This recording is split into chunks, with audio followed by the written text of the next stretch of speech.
Il-ħamis 4 ta' April 2024, il-notar Miriam Spiteri de Bono se tinħatar 11 il-President ta' Repubblika ta' Malta.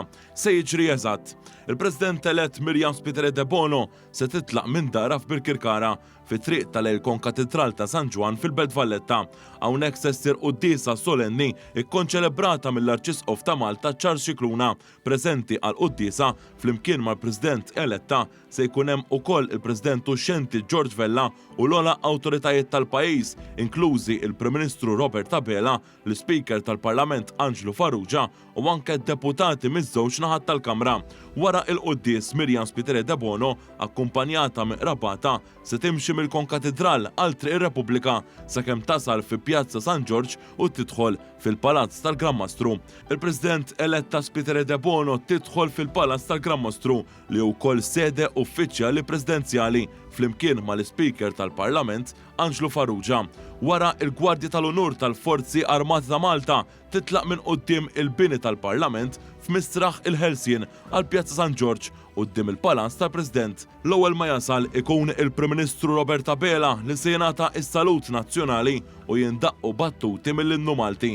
Malli l-Prim Ministru jidħol fil-Palazz tal-Gran Mastru, l-Speaker tal-Parlament jiftaħ is-seduta speċjali parlamentari fis-Sala tat Tron. F'dan il-ħin, fi Pjazza San George jasal il-President uxxenti George Vella fejn jispezzjona il-Gwardja tal-Onur għall-aħħar darba bħala l-10 kap ta' Stat Malti fl-aħħar 50 sena.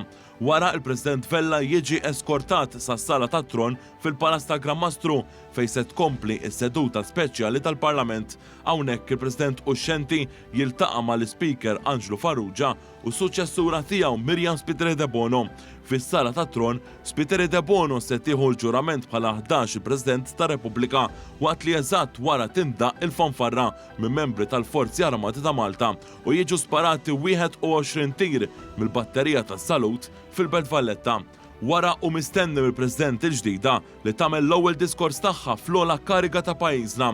Wara kif inhi t-tradizzjoni, il-President Spiteri de Bono toħroġ mill-gallerija prinċipali tal-Palazz tal-Gran Mastru biex issellem lil folla preżenti fi Pjazza San George. Il-President imbagħad toħroġ fil-pjazza bil-mixi biex hawnhekk tispezzjona l-ewwel Gwardja tal-Onur tagħha u ftit wara tgħaddi il-flypass mill-Iskwadra tal-Ajru tal-Forzi Armati ta' Malta.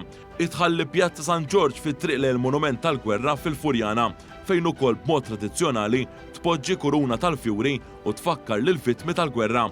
Wara il-President il-ġdid se tmur lejn il-Palazz ta' Sant'Anton fejn tiltaqa' l-ewwel darba mal-ħaddiema li jieħdu ħsieb ir-residenza uffiċjali presidenzjali.